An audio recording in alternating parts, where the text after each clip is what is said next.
A badge of honor. Police officers and first responders wear badges to let their communities know they are here to protect and serve.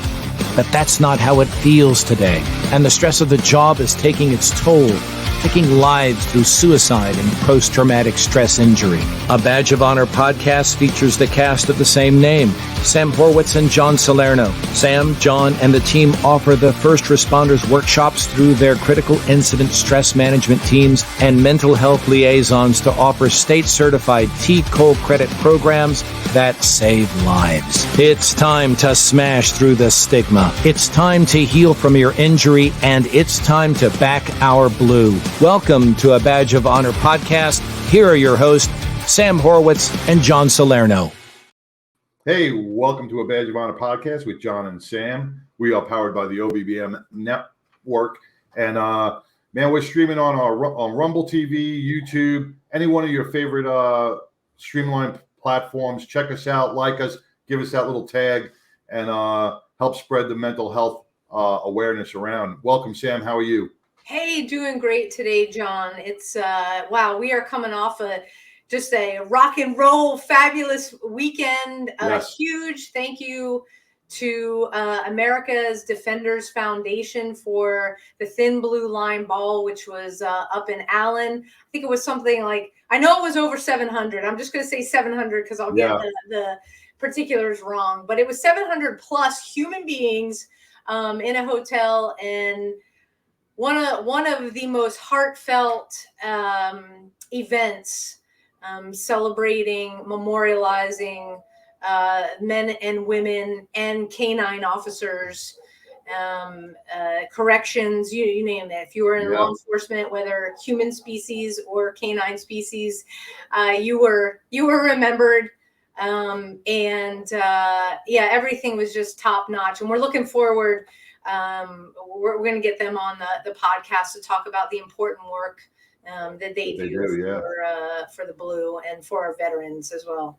You know, Mike and Leilani Rumfeld, who actually put this thing together, both of them, they are just, they tweak it to a point. And we've been to a lot of galas and balls and all these things, but I think they knocked it out of the park. I think this was the best heartfelt, like you said, and warming one, because they hit every aspect.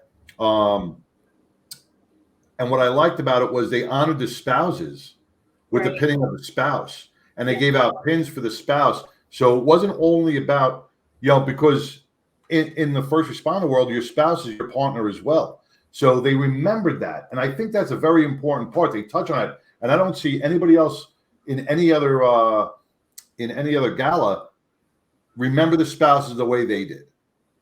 So I think they really hit every aspect of it. They did a great job. And, go on to the Thin Blue Line Ball website, or go on to America's Defenders, sponsor a table, get a ticket, come next year. It's going to be on April 9th. It's going to be you will not be disappointed. You will not be disappointed. Yeah, it was fantastic. And, you said something that was really key about spouses being partners, and they're partners in everything that we do when we serve. And so we don't, I think, always appreciate that. And certainly, John, you and I, in our career, there are times where we realize that while our spouses were there, we didn't really do or say the right things at times. Yeah. And you froze. The right term, but it's almost like, oh, am I back? You're almost back. You're back. Okay, thanks. I got construction on 3 different homes right around me. I swear signals, and I am hardwired right now. So, I have to fix this problem. But we get to a point where it's not that we want to take them for granted, but it's always there. And I think an important thing to understand is, we as first responders, we need to get the education, we need to get the building up of and our stresses out while we're at our shift or on the job, so that when we can come home and transition, we're being given skills that are going to translate into the home. And tonight, our guest has, it's working progress, but I got to tell you, from the years that we've been doing this, John, I think the city of Irving has hit the nail on the head. And so I want to bring on our guest, Dr. Mildred Betancourt, or Dr. B, as we affectionately call her, from the city of Irving. Welcome. Welcome. Thank you. Thank you for having me. I'm very excited to have you on with us. Are you frozen? Sorry, I have my dog barking. It is great to have you with us tonight. And thank you. It is, we've had a couple of conversations before tonight, and John and I, we have followed the progression of first responders really having nothing. You still had command staff with the suck it up buttercup attitude. And unfortunately, in some smaller departments, well, in some bigger departments in cities like, we're not going to go because we could do a whole podcast on that. But we'll say it right here. Yeah, right here, exactly. Like the one that John has on his head right now, that have a mentality that it's on the officer to get their stuff together. And we know from going through the training that we've gone through, for being first responders, John serving as a firefighter and a cop, we do everything as teams. You're not out there floating on your own. And so what you guys started in the police department, which is now citywide, is just phenomenal. Can you just tell everybody listening and watching about your background and how you started? So I was a police department employee. I was overseeing a community mental health program for the city of Irving. We provided services to crime victims, primarily domestic violence and child abuse, but any type of victim of crime.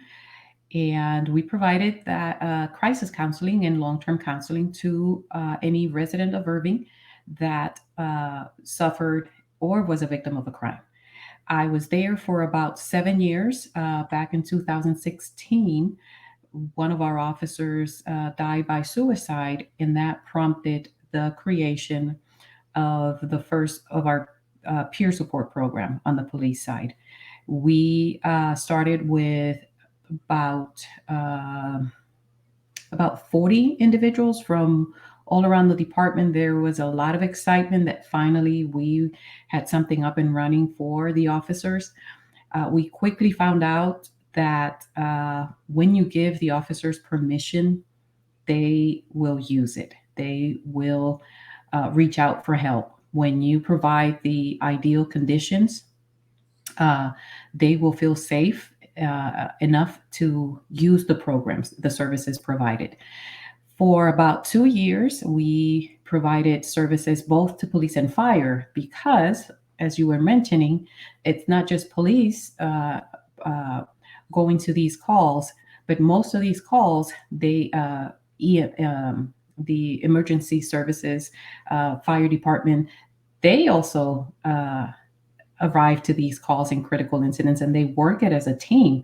They go back to each of their departments, but they are both impacted by the same scene, by the same critical incident. So the fire department requested on several occasions and in several critical incidents that we had, if we would also provide debriefings services to them as well. And of course we did. They are part of our first responders, and it was a no-brainer.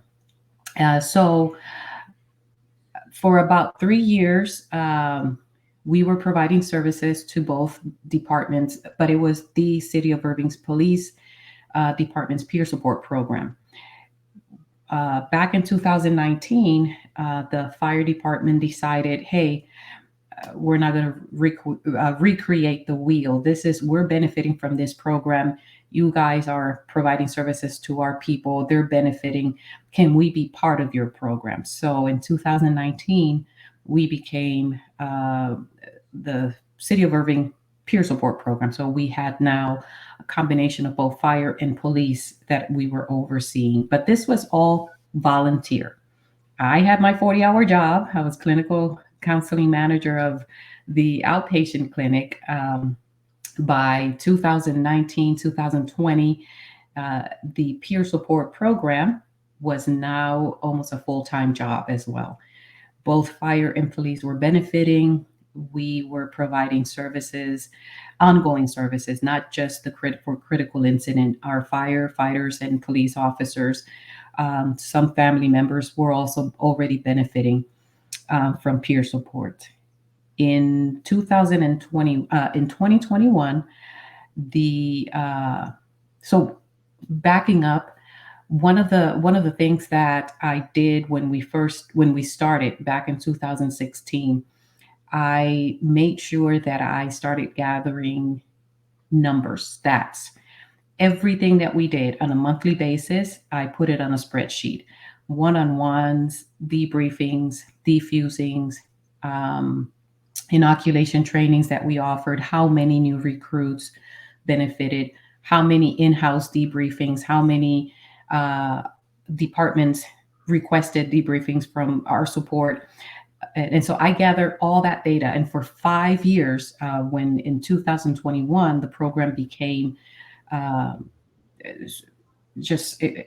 was a second full-time job for us. Yeah. I had all that information to be able to present a completely comprehensive program to the city of Irving. Now, Dr. B. Hey, we gotta actually take our first break because I want to expand on because I think dispatch was brought in, if I'm not mistaken, as well, right? Yes, and jailers as well. From the beginning, they were included. Awesome. So we're gonna talk about the expansion and the great work. We're talking with Dr. Mildred Betancourt from the City of Irving's Wellness Unit. We'll be right back, everybody.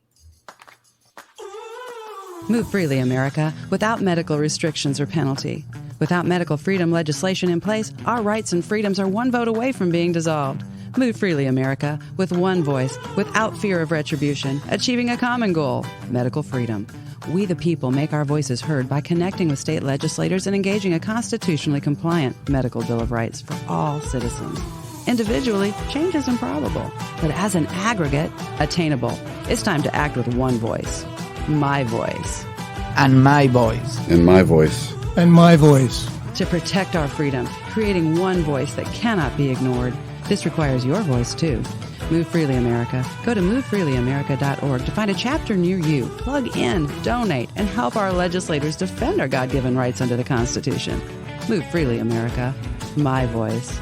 And my voice. And together with your voice, we're one voice that cannot be ignored. Donate today. MoveFreelyAmerica.org.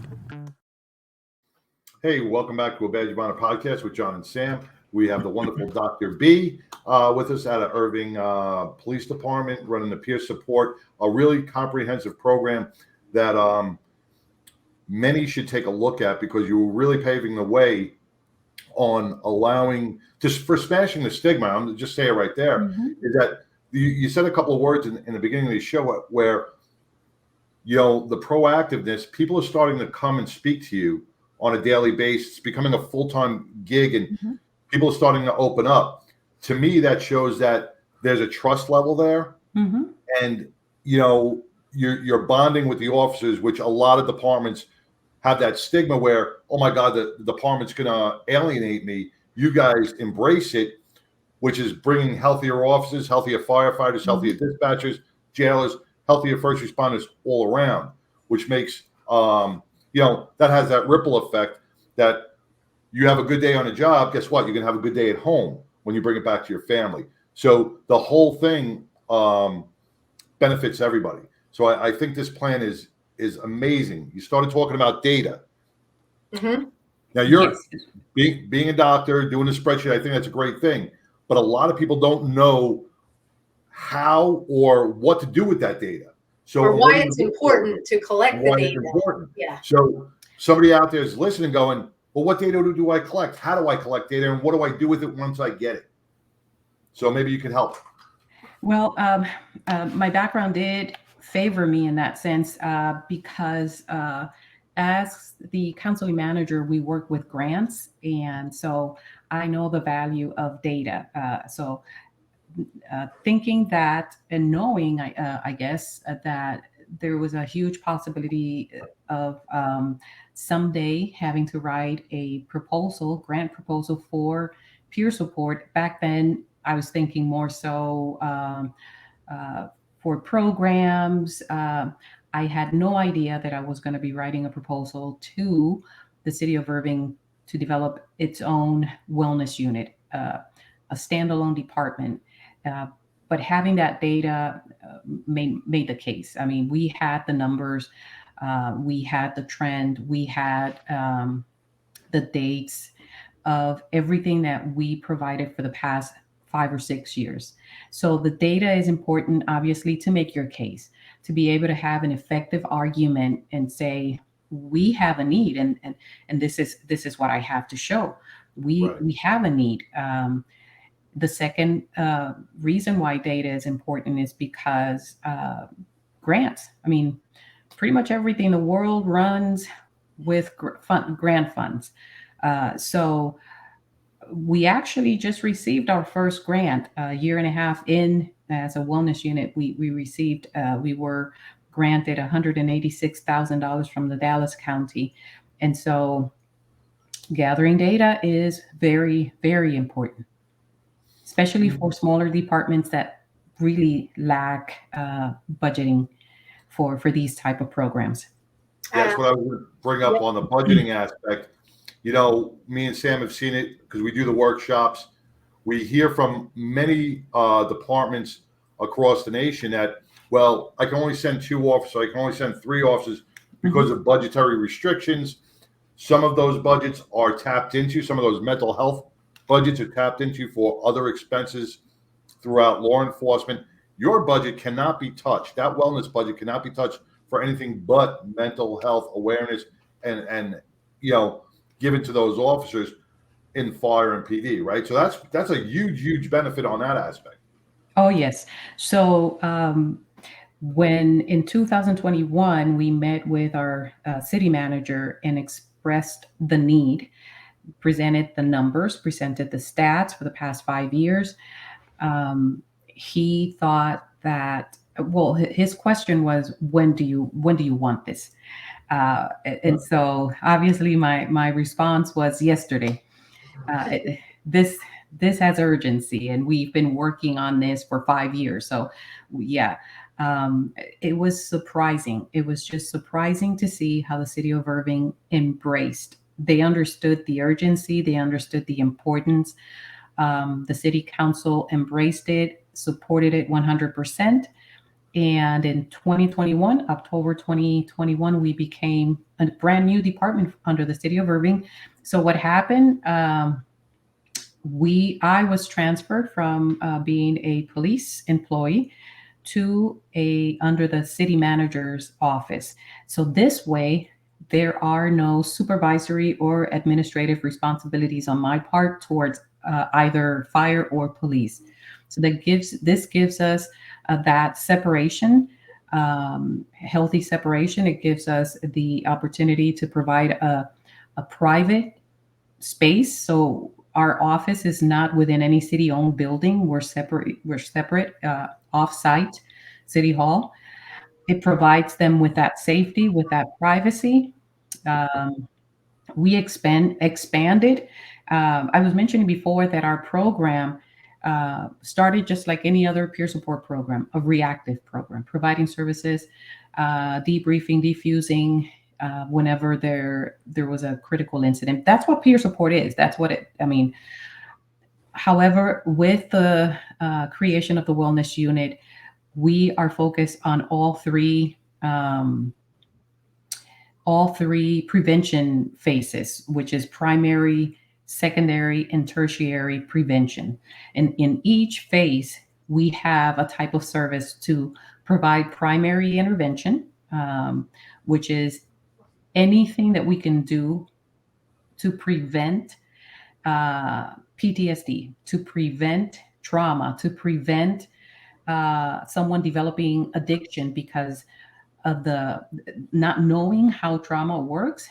Then they resort to alcoholism, or they resort to drugs, or whatever other behavior might be, numbing that sense of anxiety and anger. So what in the primary phase of our program, we provide a lot of psychoeducation. And our biggest and most, I think right now, it's one of the trainings that I love the most, which is our inoculation training for brand new recruits and laterals. We incorporate in a series of questionnaires, and one of those questionnaires is the ACEs, the Adverse Childhood Experience. And so we want to use that as an early detection to let them know you are already bringing something to the table. You're bringing something to this profession that is placing your, and this is what I call it, your emotional immune system is already compromised, because you have 2, 3, 4 ACEs that you're already bringing to the table. And use this as an early detection. And if you haven't worked through these early traumas, this is what we have to offer here at the City of Irving. So we use our inoculation training as an early detection. We provide education on trauma, obviously PTSD, the ins and outs of how stress and trauma affects long-term, short-term, long-term. We also bring the spouses in, spouses that are part of our peer support program, to speak to these new recruits as to how they can improve communication early on. And they speak about their own experience. These spouses, their officers or firefighter have been through critical incident, officer involved shooting. So they can speak of that experience and how helpful or not back then was the department in bringing them in and providing them with information and support. We also have a block where peer members who are very open and have worked through active suicidal ideations, and they have been through very significant, meaningful experience, are back at work, and now they are being a voice on our suicide prevention team. So wow, that's amazing. There is so much that you give to these officers and the family members. I want to touch on specifically that inoculation training from the get-go with the new kids on the block, we'll call them, and the family members. When we come back, we got to take a break. Thanks for joining us, everybody, today on the podcast. We're taking a break, and we'll be right back with Dr. Mildred Betancourt from the City of Irving. Interested in starting a podcast or TV show? Worried about what you'll say and how to keep it engaging? Think you'd like to be a guest on podcast, radio, or TV shows? Hi, I'm Susan Hamilton, owner and founder of OBBM Network, and I would like to invite you to an OBBM media training to get the tools you need for a relaxed and polished performance you'll be proud to share. Our specialized training techniques include role play, voice training, and everything you need to deliver a confident, clear, and engaging interaction.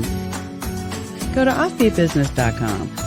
Go to the calendar and register for a training that's convenient for you. Dates available now, 214-714-0495. Hey, welcome back to Badge of Honor podcast with John and Sam and Dr. Mildred. I'm going to mess up Betancourt from the Irving PD. I always mess up last names, just a thing with me. So just roll with it. But you did fine. Yes. Sam, you were talking about the data before we left. So let's get back on that. Yeah. So you have the inoculation training where you're explaining to the recruits, the new folks, what it's going to be like, what they're going to be exposed to. And then you talked about bringing in the spouses or the significant others. My question around that is, John and I have been I'll say brought in, in the aftermath of police suicides. And, people are going through their own emotions as well as going through the motions that they need depending on the command structure. And what we have found, and what is strikingly obvious, I'm just going to say it like it is that the spouses sometimes do not feel like they can be a part of their spouses being police officers and the things that they're seeing, especially when somebody is lost. Can you touch on that a little bit of why there is this separation? Is it coming from like command and the way that they're behaving, or is it coming from something else? I think it's just overall the culture. And I think it comes more so from an overprotective motivation, not wanting them to be affected by the ugliness, by the dark side of the job. But in doing so, I think they pretty much isolate them. And the problem with that is they have no idea how to deal with what they see and experience from their first responders when they're at home. They have no clue as to what's going on. They have no clue as to what trauma is, what it looks like. All they know is that their husbands or wives are different. They're angry all the time, bitter, and they have no idea what's going on. But I think it comes from, I think it's the culture. I think it's that first responder culture that feels that they have to fix it for everyone and be there, be the, and so I don't think so much that comes from the command staff. I don't know. John, you bring up a good point in the culture. We started bringing this up in our workshops. Back in the 60s, 70s, 80s, and even the early 90s, it was a culture of hiding stuff that happens on the job, right? You don't want to bring in those traumatic stuffs home. You don't want to tell your spouse. You don't want to give them those visuals. But nowadays, and I hate to say the millennial years, with the internet, with everything that's on YouTube, and everything that's been brought out, our spouses, all the spouses, know exactly what's going on the job. So we have to teach, just like dispatchers. Dispatchers don't get closure, right? So they get part of the job, and then they don't hear anything else, so they don't get closure. Picture a spouse being home and seeing a riot out on the street, then you come home and you don't tell her what happened. She's going to see that on YouTube, Facebook, Instagram, any one of those social medias, and then you come home and you're going to hide it from her. Well, she already sees it. She knows what happened, and you're not going to fill her in the details, and that's going to divide you. That's going to cause resentment. That's going to cause a whole emotion. So we have to, like you said, we have to change the culture, and that's a little difficult. But we have to start teaching people, you don't have to bring up the gory details. You don't have to bring up the blood and gut. All you have to bring up is, hey, I worked on a child that was deceased today. So I'm a little, I'm going through some emotions. I went to a bad car wreck today. You don't have to bring in all the gore and the guts. You just let them know what you went through today. You had a fight. You got into a struggle. Let them know. And they go, well, thank God you're home safe. They feel that empathy, the compassion that you so much need. That connection. And the connection. And it bonds you stronger. So you're 100% correct when we have to change that culture from the 70s PD to now we got to bring it back into the new millennial. And so that's pretty much what the spouses bring to the inoculation training. You have to have a plan coming in. You have to have an understanding of how much your wife can take or your spouse can take, and just have those conversations. And you gave a perfect example. You don't have to share the gory details, because then you're exposing your spouse to vicarious trauma. Right. But just let them know, I had a rough day. I had a tough day today, and I'm just going to need a little more time to unwind. But that's so much a tough day. That's what they bring. You don't want to just say, I had a tough day. You have to tell them. Give them something else. Yeah. Yes, yes. Because, Yes, a I had a rough child day death. and go into There your was a room. shooting. Yeah, there was a Right. shooting Right. or it was Yes. a bad car accident. Bring up Yes. the incident. Yeah. This way they can put Yes. they can put it together. They can put that puzzle piece into that and complete it. I Right. had a rough day. That could mean your boss yelled at you. Or Yes. A dog bit yes. you. Disgruntled Right. citizen. keep Yes, them in but the loop not on give those. them- Yeah. Yeah. not provide them with too much details of the incident, but yes, what the incident was for sure. Mhm. And that's what they bring. That's the concern they bring to these new recruits, how much information they can share, how to share it, have these expectations before you start the job. So that way there is an expectation of how I will be included, as opposed to feeling isolated and not understanding, not even knowing what's going on with my spouse. Sure. So let me ask you this: Mhm. what part of the wellness unit and your trainings, like what is mandatory? Because for a cop, we've got the mandatory. We got to go shoot. We got to go qualify. Mhm. We got to go do our tactical building entry stuff.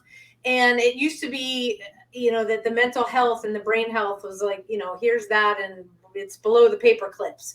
What you guys are doing, and the program creation that you made, what are the mandatory number of hours in the courses that these officers have to go through every year?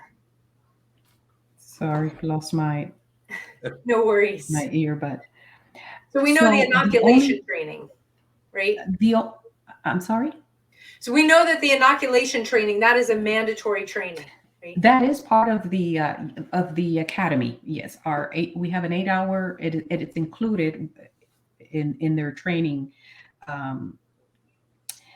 The only thing that is mandatory in addition to the inoculation training is debriefings, defusings, and critical and individual crisis intervention after a critical incident. They are mandated to attend one of the three if they were involved in a critical incident. Our services, pretty much, yoga for first responder, voluntary. EMDR, voluntary. However, when we go in and we provide debriefing, defusing, we provide enough information for them to understand. You don't have to come in and see one of us, but if you don't have an idea of where to go, who to see, we can at least provide you with a list of vetted clinicians and point you to the right direction. So I think we do a pretty good job at assessing when they come in after a critical incident. We provide as much information as possible.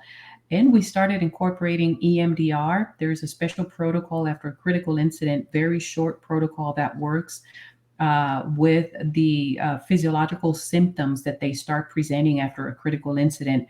And they experience a relief right after a critical incident. So they have all this information.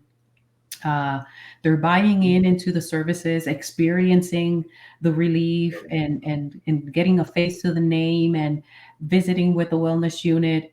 And so it's a lot easier for them to want to come in and say, wow, I didn't know this was here. I didn't know you guys did all this. We also provide services in case management and consultation to their spouses if needed.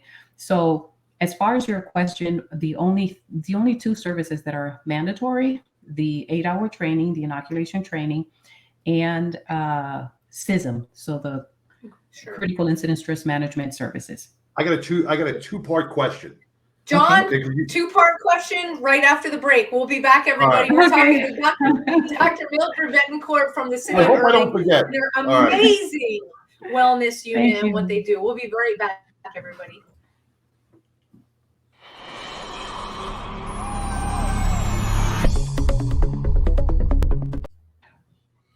You back already? Are we back? Hello? She froze. She froze? Oh, there we go. Never saw the commercial. Froze. Never saw the We're commercial. trying to get back. We got to pay our sponsor here. Hang on, everybody.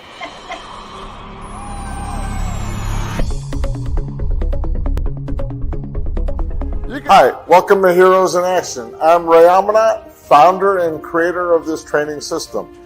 I originally made it so that everyone can train for free. We have programs for kids, for women, families, and businesses. I'm an author, speaker, and educator on everything that has to do with violence and bullying prevention education. If you'd like more information about who we are and what our programs are, please go to our website at heroesinaction.us or give me a call if you have any questions at 727-314-2534. We hope to see you here to train. Hey, welcome back to a Badge of Honor podcast with John and Sam and Dr. B with the Irving PD wellness program. So welcome back, guys. How is everybody? Good. Good. We're not frozen. We're not frozen. Yeah, I'm just gonna wear a T-shirt instead of "You Are Not Alone." This is "The Struggle Is Real" because that'll cover all bases, whether it's physical or PTSD. So, John, two-part question.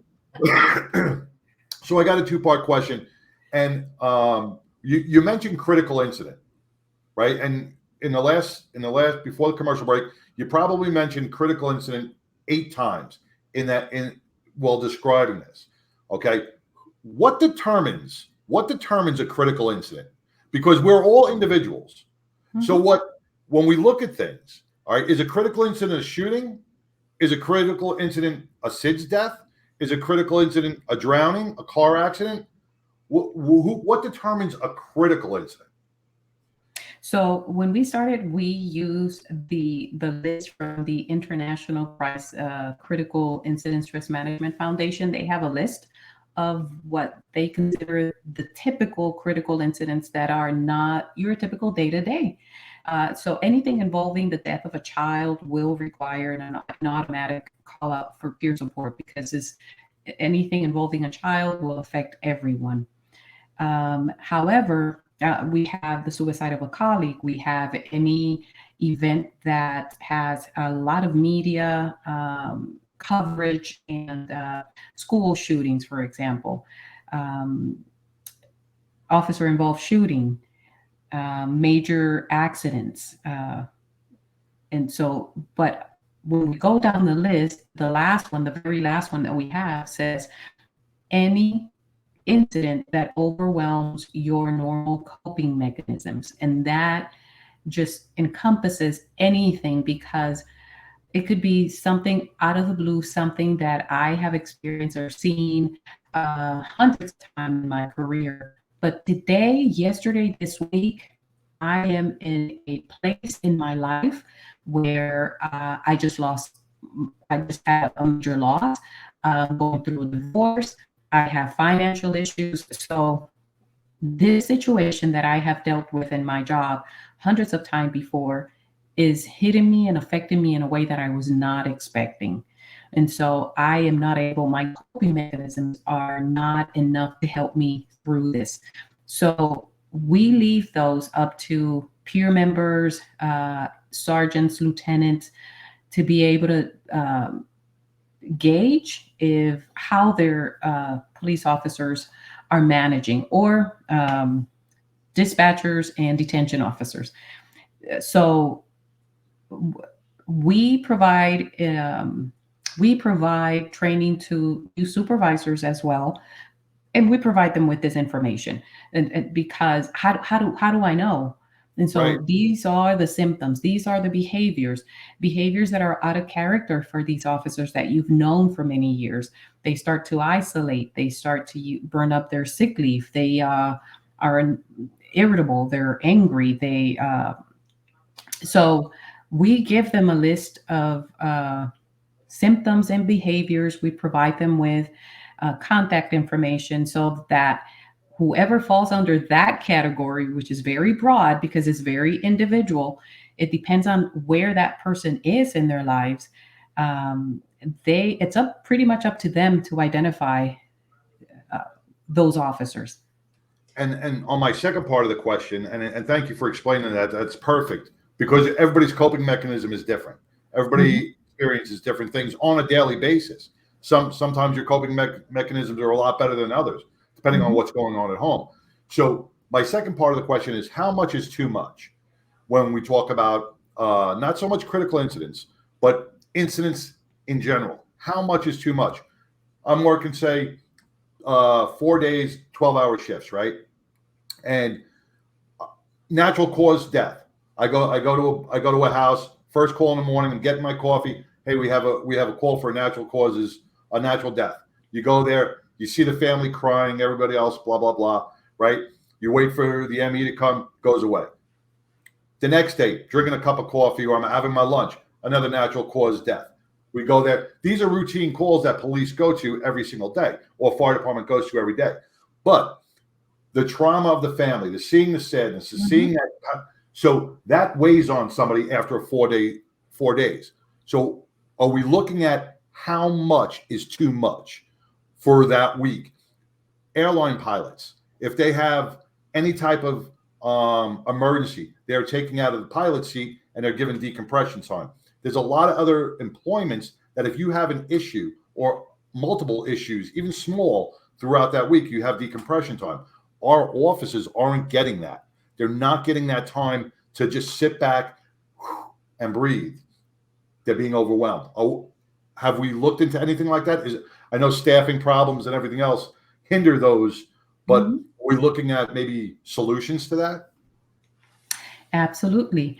We don't have a software, which I know there are early detection softwares out there that we have been considering. Our department is large, but not large enough that we can't, by word of mouth, know this officer was in a critical incident 2 weeks ago, and he's in a critical incident this week. So how much is too much depends on the individual as well. That's something very personal. However, 2 suicides in a week is too much for anyone. Even if it happened in another state.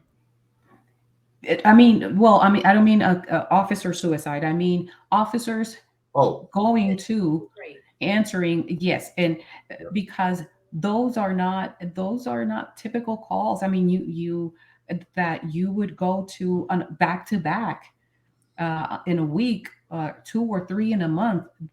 That's just abnormal for someone to be exposed to that. Baby death, SIDS death, or tragic death, abuse.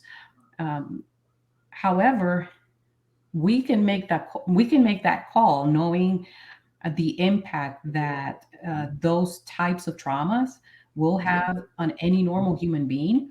We can make that call and say, hey, I consider, and you may not be experiencing these symptoms now, but I want you to know that you can take 24 hours, a day off, a mental day off, decompress, and we'll check in on you next week in a couple of days, or whatever that might be. To answer your question, in Irving, we do not have an official program or software that we can have that early detection. It's been part of the conversation since we started peer support, but I think we do a pretty good job because we do have a pretty big, hefty team that is able to identify, and we have identified officers who have been in critical incidents 2 or 3 within weeks. And we have reached out. We are proactive in reaching out and finding out and wanting to know or assess how this officer is doing. Yeah, well, the reason I bring that up. That's a great place to start. We got to take our last break, and then we will come back and finish up this conversation. Stay tuned, everybody. Right. We will be right back. To the Health Engineer Show. I'm Clint Bucoy, the Health Engineer, right here on the Offbeat. Hi, I'm Larry Cortampa. Hi, my name is Susan Hamilton, and you're watching Offbeat. Hi, this is Doreen Milano. Welcome to Big Ideas Small Business, where we work on very Arjala.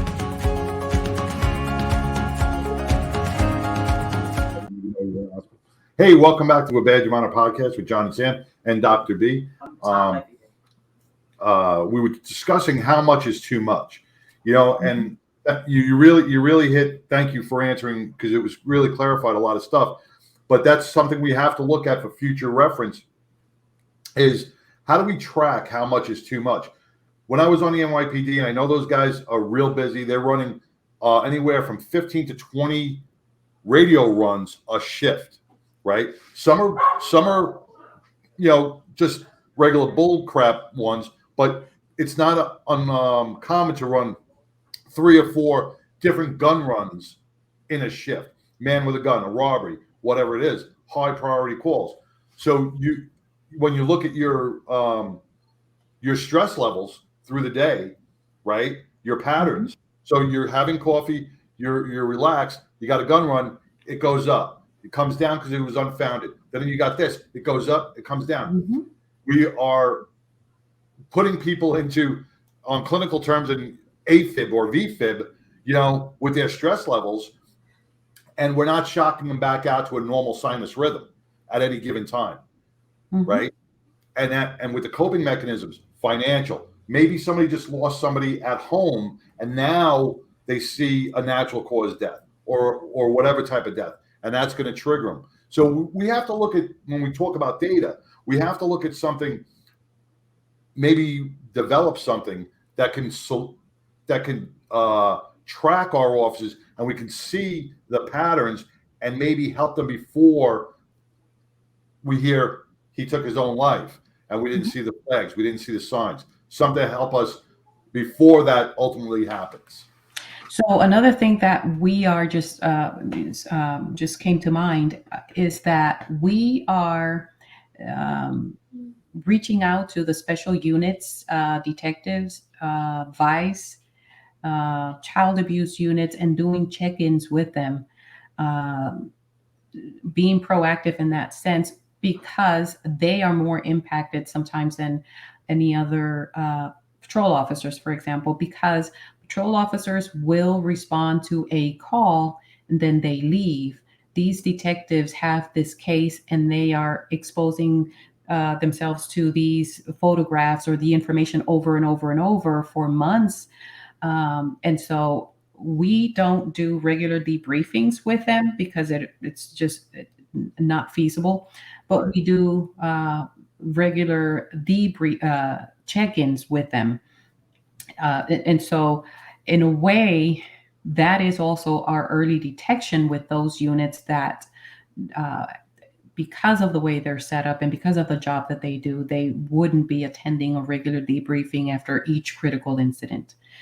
Another thing that we're doing is providing biofeedback, training and helping and training our first responders in self-regulate the responses of stress. And so part of our mission is to equip them so that they can minimize those ups and downs, and they can be better able to self-regulate those responses of stress on their own, understanding how their sympathetic versus autonomic nervous system works and how they can self-regulate those reactions. So we're doing that as well. Our clinicians are trained in biofeedback and neurofeedback to be able to train them in that area. And again, we are providing a lot of EMDR post-critical incident to help them as an early intervention process as much as possible from that traumatic incident so that it doesn't linger for months or years, because it's now we know that we have the interventions, we have the services. We're not a secret. We're right in the middle, in the center of the city of Irving. So smashing the stigma is our main goal. And before we leave, I just want to mention our first major campaign for this year is a suicide prevention campaign with a trauma-informed care for first responders. And so we are now introducing this trauma-informed care approach citywide, so that not just for our first responders, but also involving everyone in the city in the understanding of how prevalent trauma is and how it affects us on a day-to-day basis. And we have a series of 6 trainings this year involving HR, human resources, our risk management teams, our executive team, command staff from both fire and police, in the understanding of how trauma-informed approaches provides not only the safety, but also the understanding of how to develop better policies, better guidelines, and avoid re-traumatizing our people. Wow, this is amazing. I think you hit the nail on the head. It's how do you smash the stigma? It's be proactive. Like you said, the department's big, but it's not that big. You've got people looking out. You're checking in. You've got patrol officers. You've got to checking in on them. You've got a staff. So for anybody listening or wondering, like, how do I get peer support started? How do I bring this to my department? My department's not as big as Irving. Guess what? It doesn't matter. It matters that you take the first step and then the next step after that, because the longevity and the wellness of your department, big or small, matters to every single person that works there. Yep. So Dr. B, Absolutely. This is like, woof. We could do a whole nother hour. We know we're going to see you at the at another event at the end of the month with our partners at Heroes on the Water. We can't wait to see you there and meet some of the first responder and police families. But it's I think, as far as I'm concerned, John, this is like the mystery's gone. It's not It's not difficult. It's taking the time and doing the steps, not reinventing the steps. Reach out to the people that have done it before, so you can dot those I's and cross those T's in the beginning that need to be. You get your grants. Thank you for taking away the mystery. The one thing I think you guys did that is really, really the foundation for across the nation is you built a trust level, a comfort level throughout the department. And by taking the steps that you did, by moving this away and into away from the actual departments and being a one unit, I think you guys built a comfort level within our first responders. And on a check-in, you're getting actual responses, not just so much "I'm fine." You guys are really built something in a step-by-step program that I think really lays the platform for other departments across the nation. I commend you guys 100% on what you guys are doing. Yeah, thank you so much for being here. This hour flew by. Yeah. We will definitely see you soon and be in touch. And again, folks, if you are listening to this and you need to start something in your program, in your department, or you've already started and you need some assistance, don't reinvent the wheel. I'm going to say it again. Reach out. They have a great website, City of Irving. You can find the wellness unit right there. Dr. B has our information. The staff is right there. And thank you so much. You are welcome. I'm honored. Thank you so much. Okay, we'll see you again soon. Thank you for doing what you're doing. Bye-bye.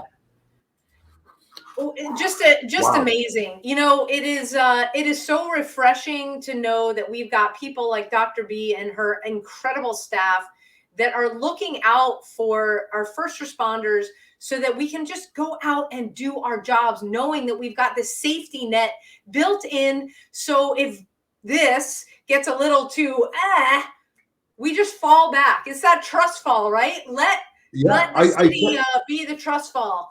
I think they found the answer to the equation almost.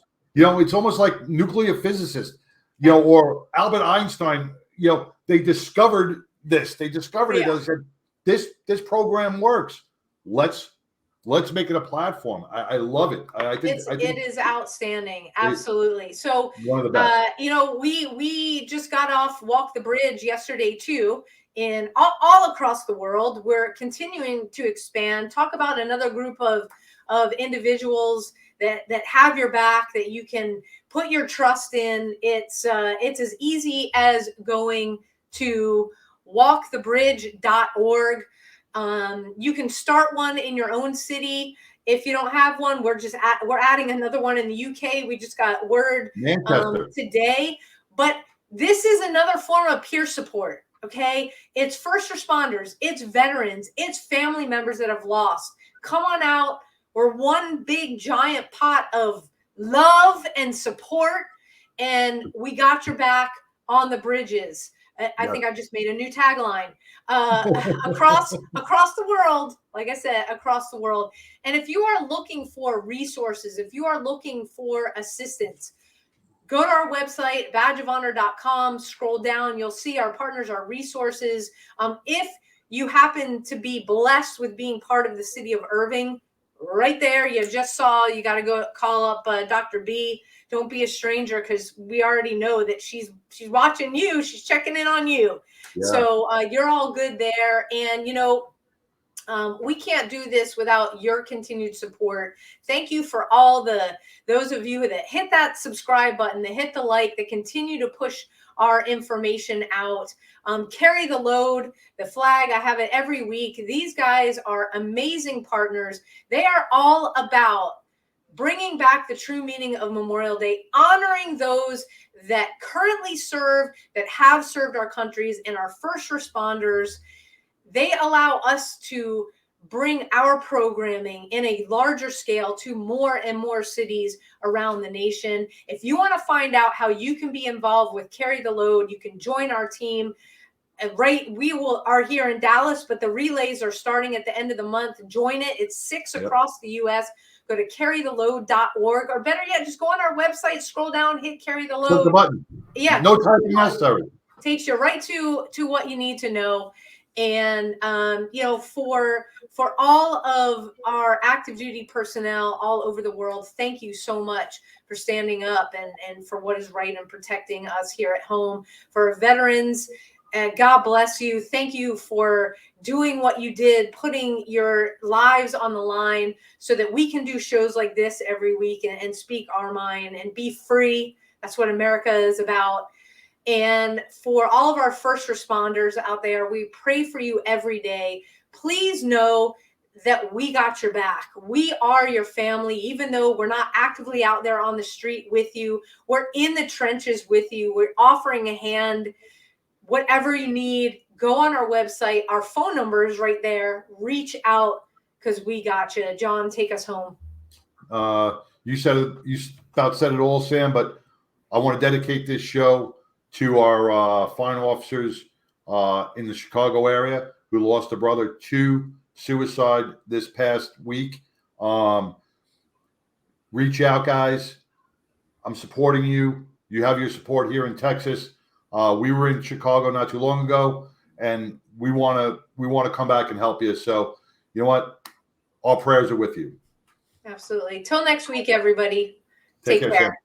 A Badge of Honor podcast is produced for the OBBM Network podcast and protected under copyright law. For content permissions, please submit your request to abadgeofhonor.com on the content page. For OBBM Network programming information, please call 214-714-0495 today.